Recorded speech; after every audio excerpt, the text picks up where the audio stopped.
Welcome to our podcast, our very first episode of the NARF podcast, where we talk about NARF, where we talk about all things weird and strange. I think you and I, we've known each other almost 20 years, right?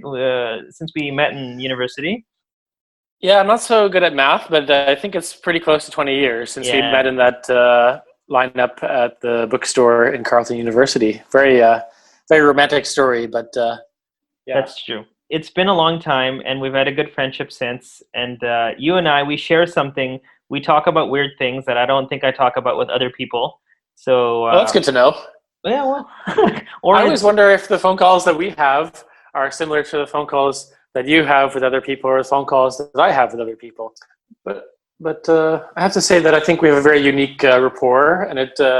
The phone calls we've had during this lockdown period, they've gone on for quite some time, and the time just flies by because we just have a good flow.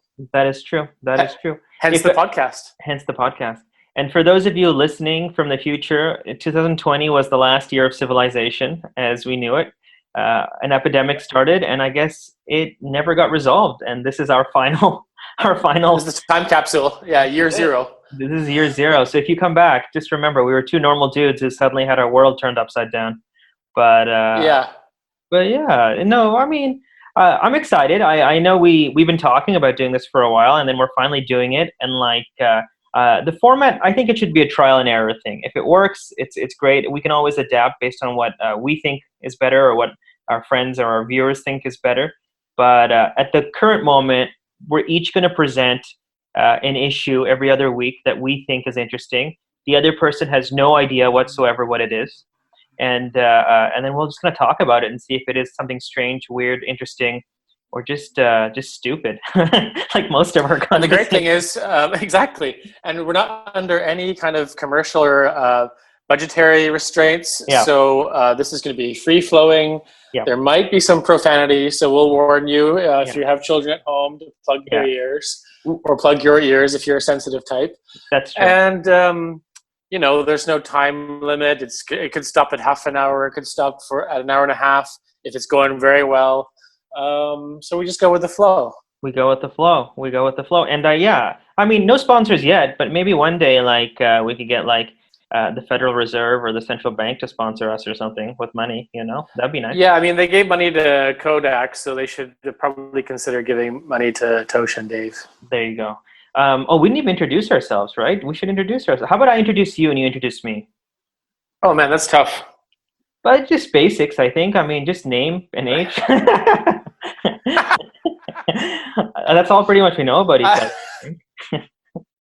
No. Yeah, I mean, it's going to be kind of fun because we've had very cosmopolitan and eclectic lives since we left Canada. So it's going to be fun whether we capture that and are accurate in our descriptions of one another. Well, that's true. And I was thinking about that today, and I think you're my only friend that has lived in as many countries outside of our home country as I have. So to others, I think it's really strange. It must seem like we're on the lam or something like that. But we're both Canadians. You're from the great city of Ottawa, Ontario, and I'm from Vancouver, Ontario, Vancouver, BC. I'm sorry. And so long that you forgot the province. I've been out of country for so long. Yeah, that's true. But we both live overseas. You live in the Netherlands right now, and I live in Turkey. But both of us have lived in. We were counting the last episode, right? The last episode. The last time we spoke, I think we've each lived in 5 countries at least, right? Yeah, I kind of got stumped because I didn't keep track, but I'll just try and bring them out now. So obviously Canada. Yeah. Me too. New Zealand when I was a kid for a few months. It doesn't really count. Then I moved abroad in 2010 to study a master's in London. So that's when things went haywire. So so then I stayed in the UK to work after the master's. Worked there for a bit, then got a job in Budapest in Hungary. Yep. Then transferred over to the Netherlands, and here I am. There you are. And I was born in Japan, thus the name. which everyone seems to find very interesting, but I don't find that interesting anymore. But it makes you very Googleable because is there another Toshio Raman in the world? I don't think so, and not to be mean, but there's a million Unlike David me. Lewis's. Yeah, Yeah. Yeah. all the bad stuff I've done can be hidden in like the 8th result of Google. That's true. And then Canada, born and raised my whole life, and then I lived in Morocco for a year. I lived in Malaysia for 4 years, and now we're coming up on a year in Turkey. So we can get into why we've been overseas in future episodes. It's not that interesting, but maybe later on. Actually, I don't find it that interesting anymore. I don't know if you find your own history. No, well, I don't know. I mean, I've sort of just floated around and enjoyed life, and one year goes to the next. But maybe when the audience will demand it, they might find it interesting. That's true. Even though we don't find it particularly. For the sake of future sponsors, we have to say that we're not evading taxes in any way, shape, or form, or doing anything illegal. Oh, absolutely not. Yeah, I mean, I worked in the field of anti-money laundering for the record. There you go. Yeah. I kind of did the opposite, but not illegally, but like in illegal. But that's another story. It's okay. Oh yeah, we can talk about your weekend offline. Yeah. So. We'll do that. Don't worry. We're good people, and we have interesting things. But Dave, it's today is August the 17th, 2020. We're 5 months into the pandemic. How was your day? What did you do today? Anything interesting? Thank you for the question, Toshio. Today was one of the more depressing. Today was one of the more depressing days. Oh no, why? The pandemic. Yeah, like you said, it's 5 months into it, and it just sort of dragged on. Monday. It's Monday. Never a very exciting day for most people. Yeah. But the weather kind of turned. It was dark, rainy, thunder and lightning. Oh no. Couldn't really do too much. It's kind of dog days of summer here. Europe shuts down in August. People aren't really doing much work. I'm certainly not doing much work since I'm not working. Yeah. But I was just reading, finished a book, which was cool. Moving on to the next book, just trying to read lots and keep the mind active so I don't kind of show signs of mental distress for people, which is important. Yeah. And that's it. That's fair. Did you go on one of your bike rides? I remember last time I talked to you, you were talking about like you went on like a 50K ride. Did you do anything over the weekend, or do you keep doing it, or has it been shut down temporarily? If it wasn't for the weather today, I would have gone. I'm planning this week, weather permitting, to go to Leiden, which is a city about 12, 15 kilometers from here. So that's one. And then I have an ambitious plan to cycle to Gouda, famous for the cheese. Yeah, Gouda cheese. But that's a pretty ambitious ride. I think it'll be about 60 kilometers. So maybe I'll save that for when I've got guaranteed good weather. But I've really enjoyed this sort of bike ride stuff I've been getting into. Because I was, we mentioned it when we were talking early on in the pandemic. I was going for runs every other day, which was great. But then it started taking its toll on my body, and then my knees were hurting. I wasn't stretching properly. Yeah, and I thought a good low impact exercise would be cycling. So we should let people know that we sound young, but we're middle aged at this point, right? We're like in our middle age. Like that's why things hurt much more quickly than they did when we were 20. But so depressing. That's true. We should get bicycles to be our official sponsor, not like a company, just bicycles generally. Whoever we need to talk to, because that'd be a good sponsor.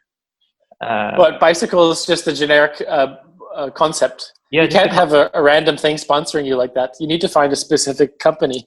Oh, really? Okay, then we'll find like. Well, it's not like it's not. You need like the Kleenex company to sponsor you, not tissues. Oh, okay. I don't know. Maybe we'll change it up. Like I don't know. I can't even think of one bicycle company. Do you know of any? Specialized is one, right? Specialized. Yeah, Canon.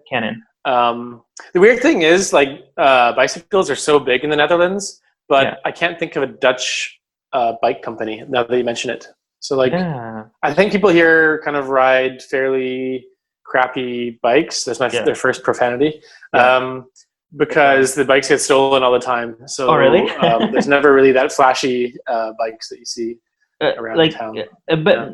Do people lock their bikes up like when they go into like cafes or work or stuff, or is it like do they bring it into the building, or is it like some of the places I've been to where there's like I've been to places where there's been no locks. People just have like an honor system outside. Yeah, so the bikes here, they have their own sort of locking mechanism on the bike itself, so you can't sort of just pick it up and ride away. But it's not actually locked to anything. It's not locked to a bike rack or something like that. I get it. So it's a bit free flowing. If someone really likes a bike, they'll find a way to make it work, and if they want to steal it. Have you ever seen?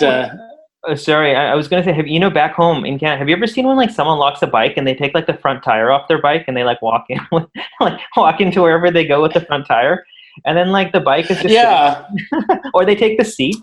Well, that's the thing is like it's a very different culture here where there's not really. We're getting into a whole different episode, but there's like not really the lycra helmet wearing culture here. Yeah. Where people are just dressed like they would dress for work. Some of them are very well dressed. They don't take off their bike seat when they go into the office. They don't dismantle the bike. They just say, lock it up, and if it gets stolen, well, that's the brakes, and we'll get a new one. Yeah. Huh.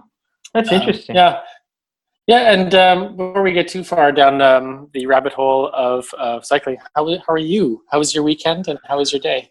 My weekend was good. My day was good. I had a meeting this morning so I live I don't know if anyone's ever been to Istanbul. There's 2 continents in one city. So there's the Asian side on the right of the Bosphorus and the European side on the left.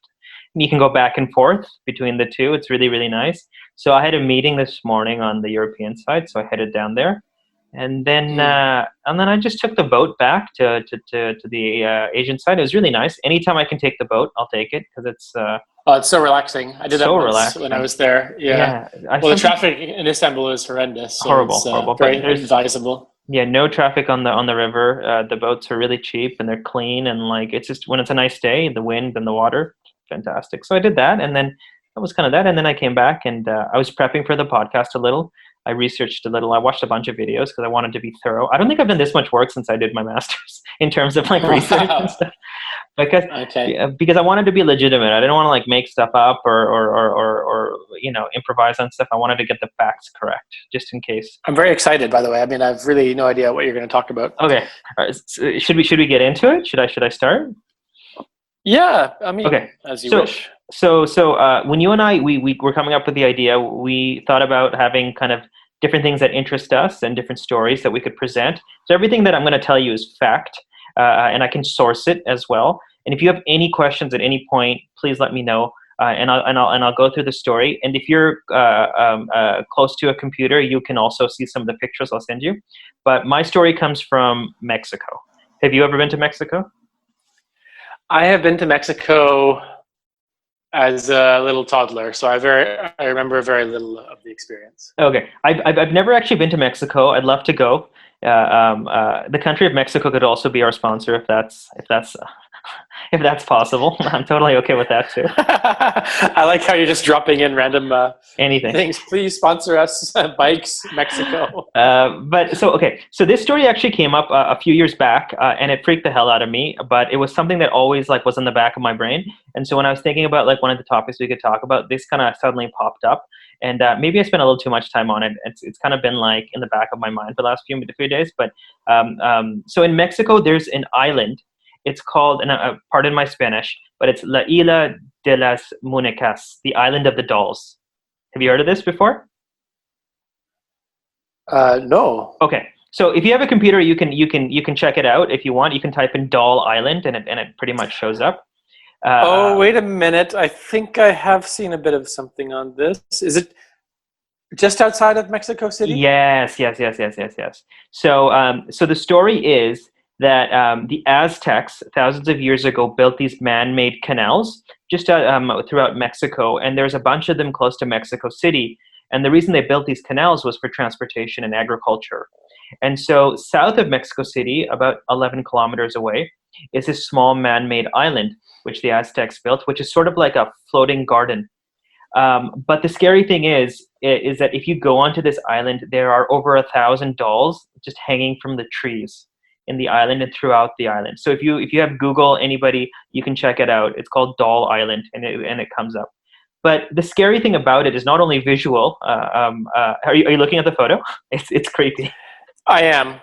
It's super creepy. The story behind it is extremely creepy too. But there's different variations. But I tried to find the one that was the most common. So pretty much the one that everyone agrees on is that in the mid 20th centuries, the 1950s, there was a man named Don Julian Santana Barrera, and he was a married gentleman, and he had his wife and child, and he left them one day abruptly and isolated himself on this island. People were saying that he was mentally unstable, and he just had to be away from civilization.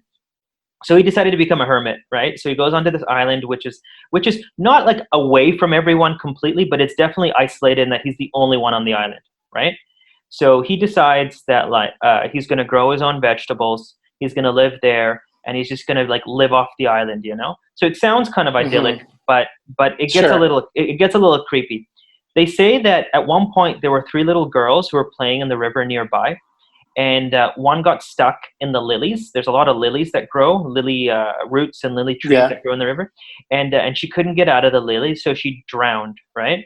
And what happened was the body after it drowned kind of floated towards the island, and Julian found this little girl, and he was so distraught that he wasn't able, like he couldn't save her life.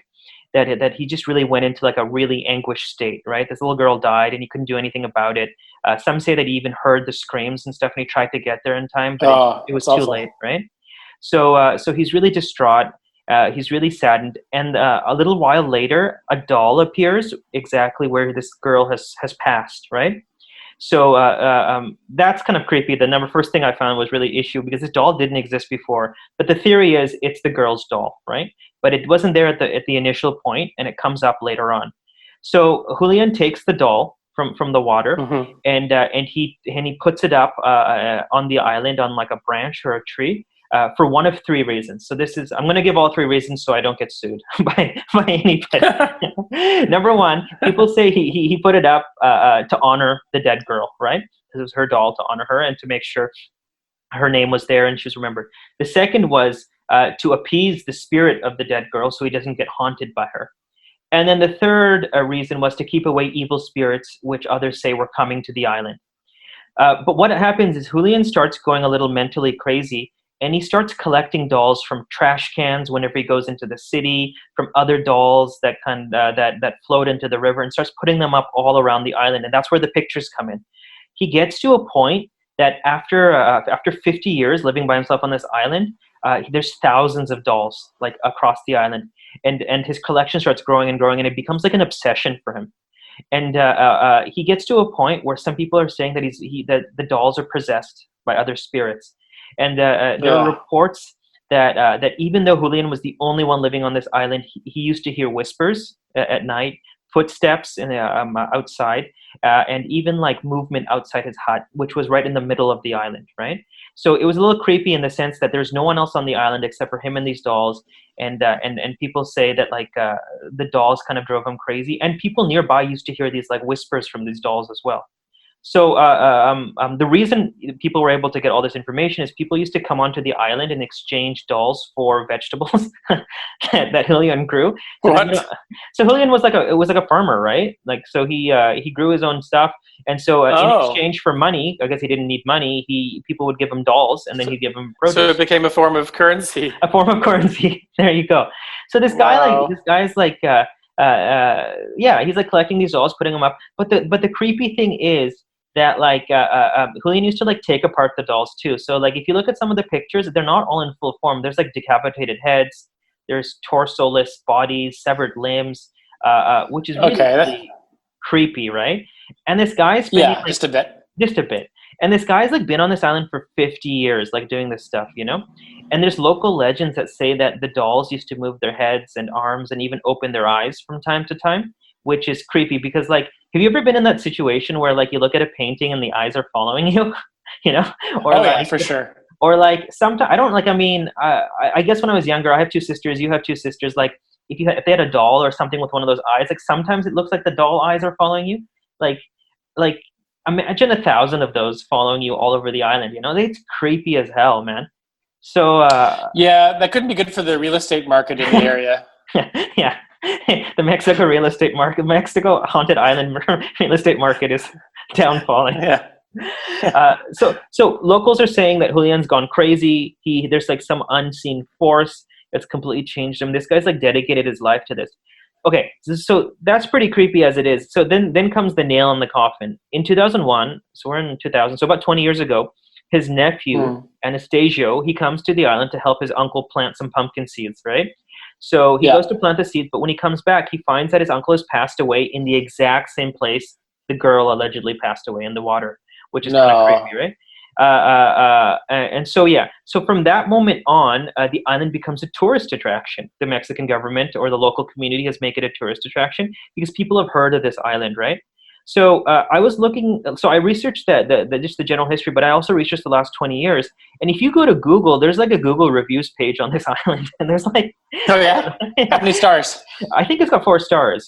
So good for them. Okay, that's respectable. Yeah, but most of the comments are funny. A lot of people are just sort of like, if I don't get 5 stars, maybe I'll die. Like I read that a couple times. Wow. So people come to the island, and some people have seen it as like a religious site, a place where they come to worship. Other people bring dolls and leave them on the island, which I don't know why you would do that. A lot of boat, what do you call them? People who like the rowers in the community. Some will take you to the island, others will not due to superstition. They say it's not, and a lot of people have said that the island lures people in, like from it. I actually saw this photo exhibit that someone did from this photographer, and she kind of she said, quote, "It's the creepiest place she's ever visited." But she said that when she so you can only get to the island by boat, right? It takes about an hour outside of Mexico. Oh, really? Yeah, only by boat. It's not connected to land. But so you got to be really dedicated. Yeah, you really want to go to this place. Like, so this photographer said that when you first start the boat ride kind of towards the island, you don't see anything. It's really beautiful. Like it's there's these little canals. It's surrounded by like lush greenery. The birds are singing. But then suddenly the boats start going a little slow, and then you see a swarm of lily pads, and then then it becomes very silent, and then suddenly you see like thousands of dolls just hanging from trees and branches and everything like that. So it becomes like very idyllic and scenic to one of like a very nightmarish scenario. And so all the pictures you see are in the daytime, so I guess it takes away a little of the fear. But but people say that when they go on to even tourists have mentioned that eyes follow them. They hear whispers such as people saying "Mama" or "I want my doll back" from the girl who passed. People say that some tourists have also said they've heard the dolls talk directly to them. Yeah, I would not do that. Yeah. So I mean, there's a lot of theories in terms of, did the girl really die? Did this guy hallucinate? Was there ever, because there was never a body found for the girl, But what we do know is this man had gone crazy, and dedicated his life to this, and now it's an actual physical place.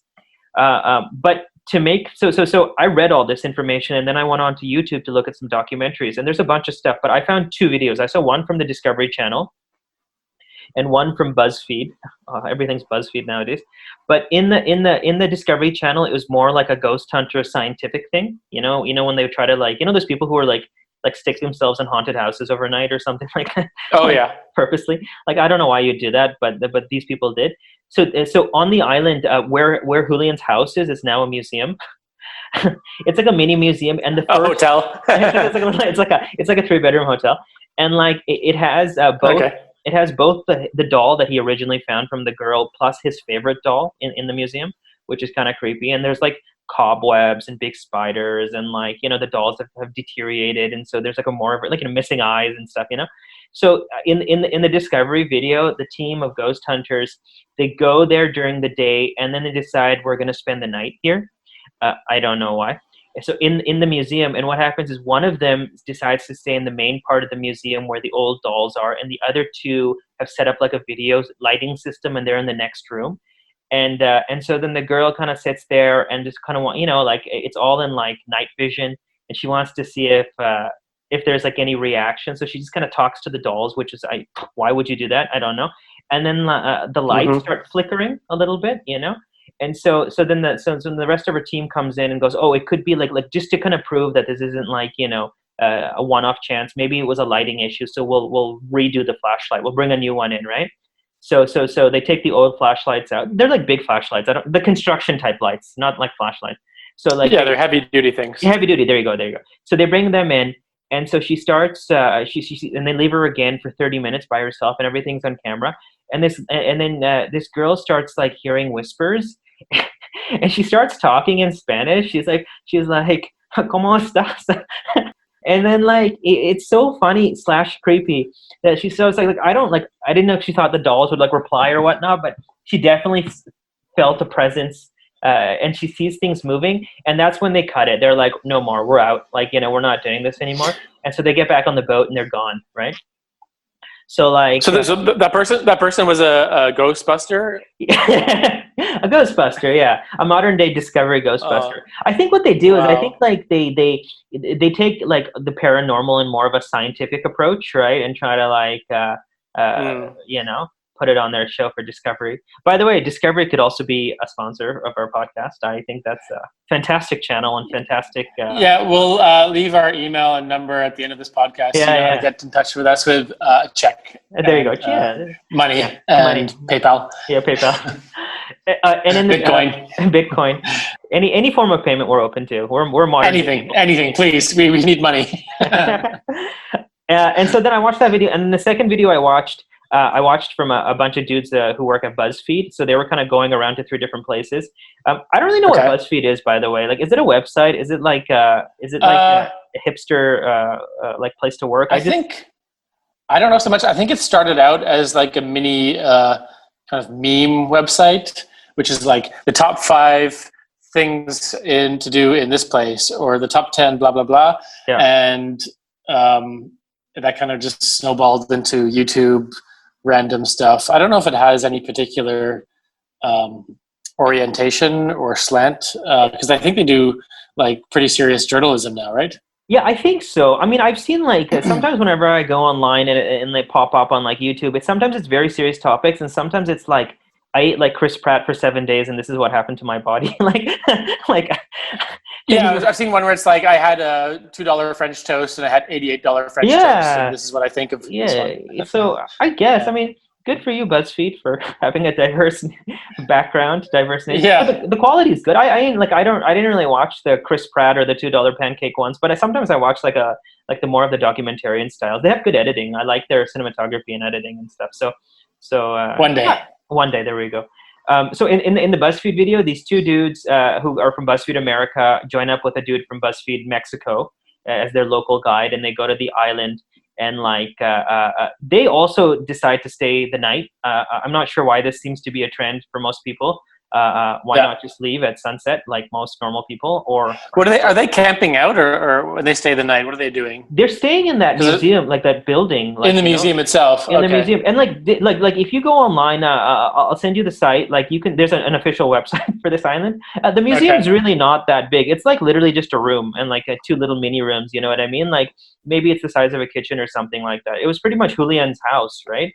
So like they're just staying there, recording themselves in pitch black weather, reacting to stuff.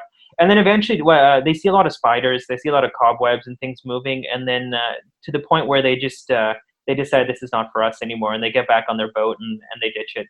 So, wow. Yeah. And then I think they were pretty freaked out, but yeah. Hey, so I found the Google review page for this Island of the Dead Dolls. Yeah. And you're right. But it's quite interesting to read some of the reviews. Someone wrote, 5 stars, by the way. I came here from the United States. Yeah. Not sure why I came here. Yeah. Traveled around and wandered towards this direction. Yeah. Eventually got here and was impressed by the amount of dolls here and people whispering. Yeah. I spent a few hours here and lost track of time. I ended up sleeping near the water with a sleeping bag and small fire on the other side. I randomly woke up to someone speaking to me. Holy It was a bit odd, and nobody was around me. Yeah. I ended up leaving the next morning as I felt something very bizarre and following me still around Mexico. Yeah. Be careful. 5 stars.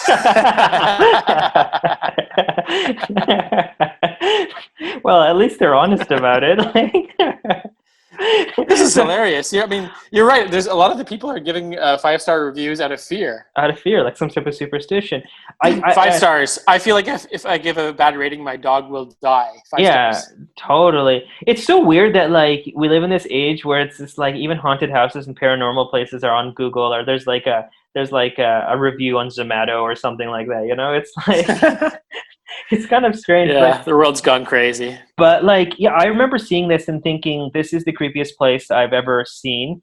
Normal dolls in normal people's room freak me out, but to see 1,000 just hanging off of trees like would definitely drive me mad. But my question to you, yeah. No, go ahead. No, I was gonna say, would you visit either in the day or in the night if you had the opportunity? Yeah, I mean, if I found myself in Mexico City, and I've done all the fun activities there are to do in Mexico City, and someone says, "Hey, let's go check out the Island of the Dead Dolls." I'd say, okay, maybe like during the daytime, I could handle that. Definitely. Because I would be freaked out by these dolls at night. Because the first scary movie I saw as a kid, or teenager, I think I was 12 or 13, I don't remember exactly, was Chucky. Yeah, oh yeah. Oh. And it traumatized me, and so I would imagine this would be kind of a triggering event if I saw an entire island of dead dolls. Yeah. So yeah, I mean, if I was in town and someone said, "Let's check it out," pop in, pop out. But the whole idea of camping there, hell no, of course. I mean, spending more than a couple hours there, I don't think so. Yeah, definitely. I 100% agree with you. If you and I went during the day when the sun is at its brightest at midday at 12 o'clock, and we spent literally less than an hour walking around, not touching anything or taking anything, I would definitely go and then come back. But I don't understand why people want to stay at night in potentially weird places. You know what I mean? Like, it's right now, my wife, my significant other, and I are watching this show called Dark on Netflix. I don't know. Have you seen it? It's like a German murder. I haven't. No. It's good, and it takes place in a forest, and a lot of bad things happen in the forest, but people continue to go to the forest in the middle of the night. And I just don't understand why you would go anywhere in any isolated place at night. I think you should always be in civilization and in lighting in the middle of the night. I don't think you should be in the outdoors or the wilderness or anywhere else alone at night, and especially not in a place where there are a bunch of dolls hanging from trees. But daytime is that's the beauty of the human race. So there's different types of people out there, and whatever floats their boat, they're more than welcome to visit that location. Yeah, I guess. I mean, if anyone gets a chance, check out some of the photos if they don't creep you out, because some of the dolls are not as creepy, but some of the dolls are extremely creepy, and especially with the decay and the spiders. I think, and the whole, because you mentioned like the guy started ripping off the head and dismembering the thing. Yeah, I mean that kind of gets to a bit disturbed. It's weird that this has become a place, like what makes this a destination? I guess there is nowhere else on earth like it, right? Yeah, totally. But essentially this guy was a deadbeat. He like left his family and lived off the land. But it's amazing how that kind of personality can create a global phenomenon like this. Yeah, it's weird. And it's sometimes when you hear stories of places that are too creepy, usually like governments or the local communities demolish them, like they don't want others to like repeat it or like be part of it. But this one has been made into a tourist attraction. I'd love to learn more about like whose decision that was and who's profiting, if there is any money exchange in this, you know what I mean? It's a little weird. So I'm looking on the Google Maps, the satellite view on. Yeah. And it looks pretty isolated. So I Oh, mean, you've okay. watched the documentary. Are there many other people who've got settlements around there? And They say that or so from there to Mexico City is about 11 kilometers, and they say that Mhm. it's close to a stadium, it's a little island in itself, but they say that like a little further away. So it's definitely like encapsulated with water surrounding it. Um, um, Yeah, so it's but like I think you could probably get to a stadium or something within minutes if you swam, or like if once you got to land, like once you pass the water, it's probably not yeah. too far away from people. But Julian, like he lived by himself on this island, you know what I mean? And the only time he interacted with people was when they came to like trade dolls for pumpkins or whatever, you know. So like, so yeah, I don't know. It's creepy I and always like wonder with these people like this because, um, on the one hand, he's clearly has some sort of mental distress and 100%. a little bit disturbed. Yeah, But on the other hand, like he could survive and live a life in this space. yeah, So he's clearly competent in some other areas. I'm like, if you threw me down there and said, okay, feed yourself, house yourself, yeah, survive in this place for however long he was there. yeah, Um, Obviously, I like civilization, but if I had to do it, I would fail. I yeah. wouldn't know where Oh, to start. So this guy clearly has some competencies about him. It's just I interesting, like this is what happened. how He there's ended up. yeah, Yeah. yeah. Do you think this idea that like this theory that he became like possessed is a possibility? I'm not asking do you think that's what happened, but do you think like some force that we don't know could have come from this girl's death and taken over his life, which was his focus for the next 50 years? Um, that's a good question, Tosh. I think Thank you. possibly he was already a little bit depressed or Totally. upset from his family situation. I guess he left his wife and children, as you said. Yeah. So maybe he was really distraught, or we don't know what was going on behind the scenes there. Yeah. Maybe we do. I don't know. So there was that. His living situation, he probably had some things that were building up. And then to have what happened with that little girl Yeah. probably just completely set him off. And, you know, um, I have never encountered, thankfully, and I hope I never do, such a horrible sight and situation. Yeah. So I really couldn't predict how I would respond, Yeah. or whether I'd be massively traumatized for the rest of my life. But he probably just reacted in different ways. But I'm trying to find a rational explanation because I don't typically believe in such crazy paranormal Yeah. activities. Yeah. But yeah, I can't imagine he would sleep too soundly if he would hear, you know, the dolls around him, the idea of the child died, and I don't know. The whole scenario is just perfect for a horror movie. Well, they actually made a horror movie. They filmed a movie Oh, in of course they. 2018. There we go. They Did they really? 2018. Yeah, they made like some like low budget Hollywood movie or something like that, and a bunch of documentaries and this and that. So Hollywood is anything that they can grab their hands on. That'll be a story they'll do. I don't think the movie did that well though. I don't think it's got like 99% on Rotten Tomatoes or anything. But yeah, That's a and shame. then but like one of the things that interests me is that like some locals in the area, they don't even go to the island. They won't go, and it's just due to superstition. From what I've read, I think there are a lot of superstitions in Mexican culture, especially Okay. around I think death and the dead and like murder and Oh, yeah, because they have the Day of the Dead Day of the Dead. Yeah, yeah. celebration, So right? I think this one might be a little too real for some people. No celebration. I think this one's Yeah, sort of like let's avoid it. I don't blame them.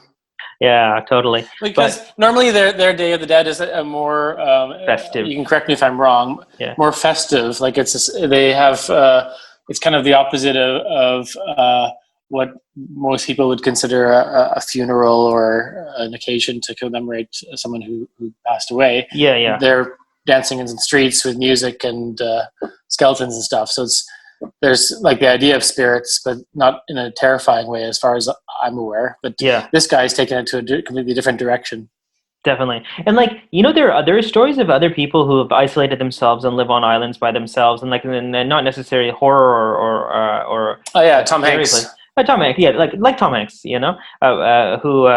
lived on the island with Wilson in Castaway, right? Wilson. Yeah, Wilson. so he wasn't totally isolated. Yeah, that's true. And so like people seem to be okay there. And then I read a story about a guy who was like, these sometimes people win these like these jobs where they're like get to be caretakers of like these beautiful islands in like the South Pacific or whatever, or in like Yeah. Australia.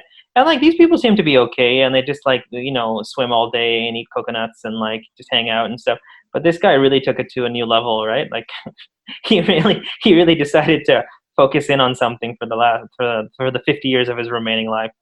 But Well, I mean, he left a legacy, so we can say that. yeah, I wonder where. I know this is. I'm not trying to be creepy in any way, but I wonder if he's like buried on the island, or if they were like, no, this guy needs to like, we need to put him in a graveyard off the island, or like, I wonder if he's like, if the island is like, he's still there or whatnot, like body wise, physically.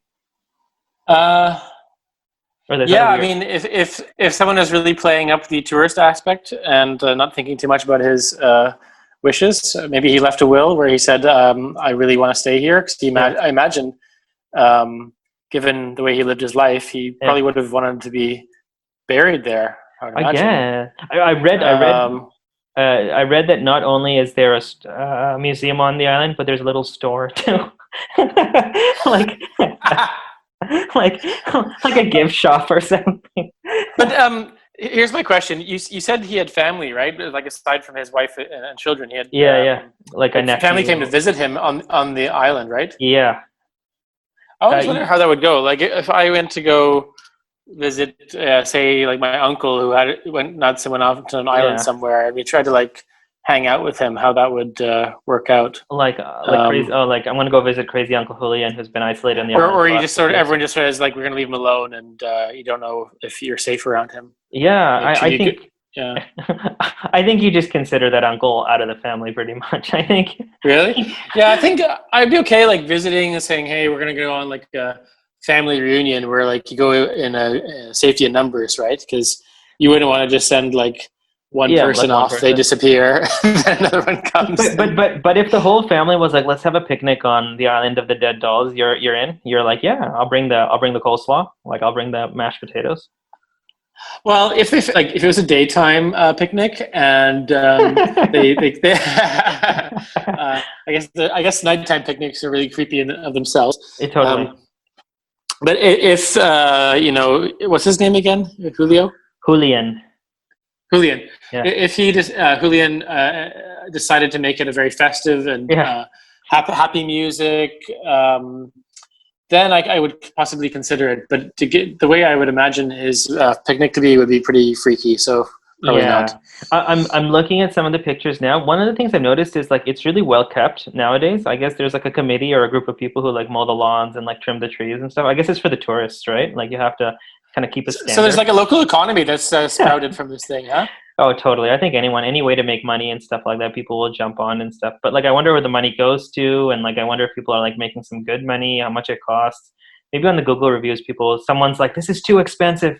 I give it 3 stars" or something like that. What a ripoff! Yeah, It's funny and that yeah, go I ahead. was gonna say it's funny that most people give it like really good stars, but it's out of fear, not out of like actual entertainment or pleasure. Out of fear, out of fear.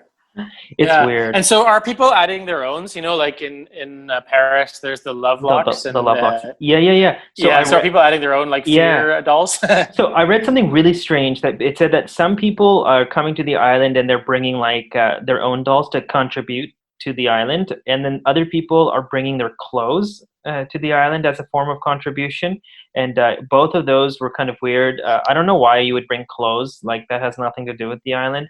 But like also the Mm, idea that like you would bring something that once belonged to you or that was like your possession and you've left it in this weird place, like like now you have like a connection to the island, you know what I mean? Like it's not like you're just like a tourist, you're like, hey, I've seen it, now I'm gone. Now you're like something that was yours or something that was had belonged to you is now on this island. And so say this place is haunted or whatever it is, now yeah, you're a part of that.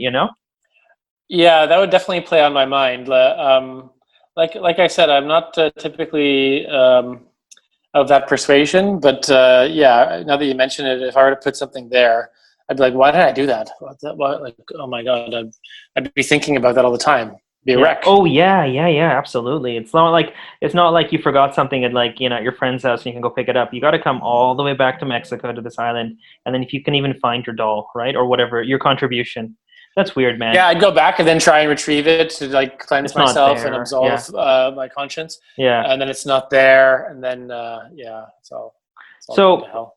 in summary, anyone who's In listening, summary, don't go at night, people. If you want to go during the day, that you're more than welcome to go. If you want to leave a Google review for whatever your motivation, that's cool too. But don't go at night. Don't stay there overnight. so I'm looking at pictures of this general area, Yeah, and it's kind of, in a way, it's a kind of a shame because it looks beautiful. It looks yeah, like it could be like the Venice of Mexico City, if I'm not mistaken, because yeah, it's nice canals and a nice waterway. Looks very green and pretty, but in a way, this guy screwed up the whole area because if I search this thing, yeah, all I see are these horrible dolls. yeah. Um, Well, so I think if yeah. there's one. Sorry, I didn't mean to cut you up. There is actually one picture of a doll that's a clown too. If you really go through the Google, that one's the scariest because I don't really like clowns generally, but that one seems to really creep me out. But I totally agree with you. It's really beautiful, scenic wise. It's just this dude. That's funny, the clown thing. I met a couple of people who had fear of clowns, but I didn't really get it. Is it because of the Stephen King It like book movie, yeah. or I guess since maybe his It's story it's was not based on that something else? I don't know. it's not that I'm scared of clowns. It's just that I just feel uncomfortable around them. Something about them and like the way they look kind of is like it's like unnatural. You know what I mean? Like something about it is just like I'd rather be away from it. But to see like that plus in a doll form on an island all by itself, I think that's just like three strikes, you're out. Kind of like I'm not part of this anymore. Yeah, I But guess like both things are targeted towards children, and then I oh guess my the gosh, innocence of it is just what yeah, like corrupting the innocence of these children's things is what's yeah. really messed up. Oh, I don't know. I mean, like, I would never. I don't have any kids now, and I know you don't have any kids. But if I visited, I don't think I'd bring my kids to this place. I think it would creep the Yeah, hell out of them. Like, that's it. That's yeah, therapy I for the think you rest of might them. get taken into some sort of custody Yeah. situation if. Because I remember you were saying that Chucky was the first movie that you saw. I remember watching a movie called Watcher in the Woods. It was like a horror mystery movie made by Disney when I was like 10. And it creeped me out so much. Like, I remember I had trouble sleeping for months and months and months after because I just think about that. So Disney makes movies like that? they did back in the 90s and stuff. Like, it was so Wow. scary. I don't even think I'd watch it again now because I remember it's still in my brain. And then it's been 30 years or however long. But like generally speaking, I don't really watch too many horror movies. I don't know if you do. No, I don't go out of my way for that. No, Yeah, no. yeah, Some yeah. people love that stuff, but Yeah, they're I don't. really. Yeah, I'm not that person. So, but I mean, if it comes up, I might watch it and stuff. But generally, I tend to like go towards like drama or action or comedy or something, whatever Netflix has Yeah. chosen other than horror. So like, yeah. Anyways, man, that's my founding. I hope you found it interesting or not. I definitely find the idea interesting. If I never visit, I don't think I'll be too saddened. But if I'm ever in town and like you said, I've done everything else, and then I decide to go, we can go during the day. But do you think it's a great story, and I really appreciate being surprised with it too. It's cool. I'm gonna have to really work hard to try and top that next week. But it made me think about what about the possibility of trying to create something like that. I think the difficult thing with that is this guy didn't really intend it for be a Yes. tourist attraction, Yeah. and these things often never intend to be that Yeah. way. So it would seem contrived if we would brainstorm some sort of similar weird thing to stick in Istanbul or The Hague or Ottawa or wherever, and then Yeah. like it's the story behind it which is the attraction. And if people eventually found out that it was just Dave and Artificial. Tosh Yeah. like made this thing and it was a fake news type of thing, it would Yeah. just be yeah, It would be it'd be uproar. done. Yeah, I was just thinking Uproar. uproar. I was thinking of like Disney World created like their Uproar. own island or something like their own doll island just for commercial purposes, right? I think yeah, Huh. I definitely think you're right. I think the history behind it really gives it like gives its gives its like importance and its kind of its authenticity as opposed to kind of like anyone else would create it. But like the story, whether it's real or not, like I think that also contributes to it as well. So it's definitely one of those things that makes you feel like a little like goosebumpy or like hesitant, just looking at it because it's kind of not normal. But like I said, yeah, I mean, the fact that the guy died in the same spot as that girl is just like the cherry on the on top. I told my wife that last night I was going to say this one, and then she told me a really scary one that she's kind of gone through. So I'm going to save that for another episode. But that's exciting. Yeah, but then I started thinking that maybe we shouldn't do too many of this stuff because, like, then maybe like we'll become crazy psychopaths or something like that. Yeah, I mean, it's already a very touchy time in the world, like we said, with the pandemic. So I don't know. Maybe the audience, they feel like having some dark stuff, some gallows type stories. So we'll see what the feedback is on this episode, and if it gets told to kind of lighten things up, then we'll try and change direction. Yeah. We'll give the people what they want. Yeah, I mean, if Mexico comes and sponsor our podcast, I'll just talk about Mexico all day long. No problem, right? No problem. We're more than happy to talk about Mexico all day long. I'll learn Spanish. Yeah, I'll move to Mexico. No problem at all. I'll move to Mexico. But yeah, that's mine. I'm excited about yours for the next episode, whatever it is. If you've chosen, if you haven't, or whatnot. But do you have any things desires so I can have this kind of avenue of research? Anything that you want to know about? I think, and I'm totally. Anytime you speak on anything, I'm totally interested. I think my recommendation. Thank you. My recommendation is whatever interests you, go for it, and I'm sure I'll be interested as well. And like, I mean, like when I was researching this stuff, I actually enjoyed doing it. So like, I was kind of like reading stuff for pleasure as opposed to for work, quote unquote. So anything that you like to research and read, I'd love to. And like we talked about, I think like any topic out there is interesting.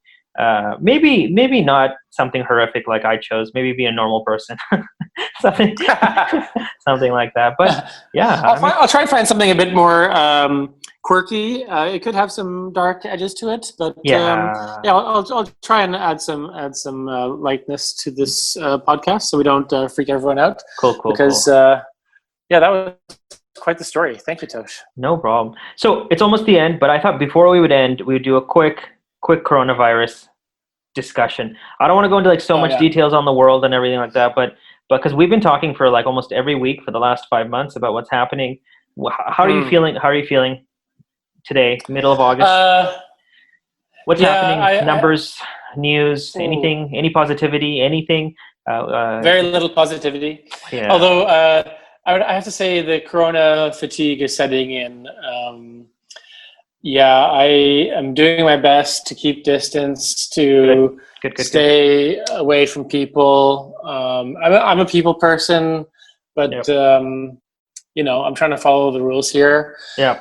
But I have a feeling that I'm probably just going to snap and end up going on that holiday to Italy that we had planned in a couple of weeks. Because I really, 5 months of this, I can't. You should go because like people listening. So my wife and I, we went on a road trip. I told Dave a couple of weeks back after about 4.5 months, and it really was the best mental break from what happened. And we kept distance. We wore our mask. We sanitized. We were very, very careful. Thankfully, we didn't get sick. We even brought our 2 cats with us. And so like, it really just like, it's just getting out of town and getting out of the zone. I think it'll really help you and your partner.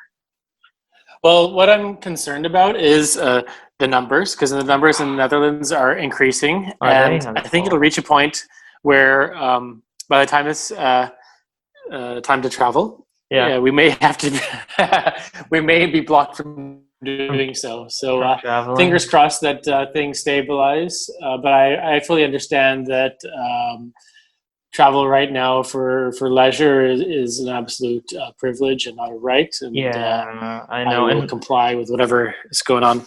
Of course. Maybe one of the airlines could be our sponsor too, huh? Like internally in Europe. Yeah. In Italy, I'm more than happy to take sponsorship from cafes, the trains, the Venice boat dudes, the gondola. Gondolas. My goodness, my English is going awful. Yeah. And English is your first language too, right, Dave? Yeah, I really have been gone for too long. I'm struggling for some basic words. Yeah. Yeah, there we go. How about you? How are things in Turkey? Things are good. I mean, I try not to watch the Johns Hopkins numbers as I was obsessively doing at the Mm. beginning. Like I told you, I not only got my PhD, but my postdoctorate in coronavirus. But since then, I've lost it because I haven't Yeah. maintained my coursework. It's okay. We try to go for walks in the evenings just to kind of clear our heads, you know. And of course, we wear masks. We limit going outside unless we really have to. But it's definitely playing a role. Like it's just the ongoing nature of it. I think is kind of frustrating, and the endlessness of it is just plays with you a little bit. But we try. Thankfully, we're sick. We're not sick. Sorry. Thankfully, we're not Oh, sick. oh I'm sorry. Thankfully, we're not sick, and we haven't been yet, and hopefully, we won't be. But like I said, the uncertainty of what will happen, I think, is really playing a role. And like I was telling you last time, in Turkey, a lot of people open small and medium businesses in the area, restaurants and no. Hmm. cafes and salons, and so a lot of businesses in my area have gone under, and it's kind of sad because like they didn't even really have a chance to open and like really perform, and they just had to close. So you know, a lot of people are suffering, but people are out and about. But we really try to always wear our masks, always sanitize our hands, always keep. How is it on your walks? Are you able to keep distance from people? I mean, it's a big city. Yeah, so it's a big city, but I live in a very quiet area where it's just pretty much us and old people. So like we can walk faster than they can, and like it's not that isolated where I live, so we can. And there's like different directions you can go and different paths. So we try to stay away from people and Okay. stuff. So we're trying to do the best that we can, but I'm trying to limit my news intake of coronavirus just because I don't think it's healthy to read so much about it. Hey, there's a term for what we were doing. It's called doom scrolling. What does that mean? Like looking at like doomsday related It stuff? means you're just like you're Oh, kind of fully just absorbing all the negative crap that's out there on coronavirus, all the terrible stuff that's going on in the world. So you just can't look away. So you just want to read the news all the time about yeah. the pandemics and Like Middle the East conflict, the end of the yeah, world. Yeah. yeah. So they're saying like people kind of get a kick or a rush from it in the same way that these Oh, dull people. I get it. Yeah. I get it. I get it. So, if Doom Scrolling wants to be our official sponsor too, I'm totally open to that idea. I think that's another one that Oh, may it's not be possible. that concept doesn't. Okay, you know what I'm going to do? I'm going to read about sponsorship after this podcast, so I'll get a better Yeah, idea I of it. think we got to look that up before we start canvassing objects and concepts for sponsorship. There you go. Well, that brings us to the end of the first one. I think it went pretty well. Like I I enjoyed really it. enjoyed it. Yeah. Yeah, authentically, genuinely, I enjoyed it too. Not just because I'm on the podcast. Because Officially, yeah, I enjoyed it. we should do And this again sometime. yeah, definitely. And then like I'm excited for your one. And one day when all this is out, maybe we could do a bunch of them together, like sitting in the same room. That'd be fun. That'd be fun. And then we can have a camera recording us. Like I've seen some of Yeah, those things. of course. People are actually watching podcasts on YouTube. Yeah, Not me, that's of true. course. Just before we end, can you tell everyone the funny story that like you had a job interview and they wanted to do it on video and then you told them no? It's so funny.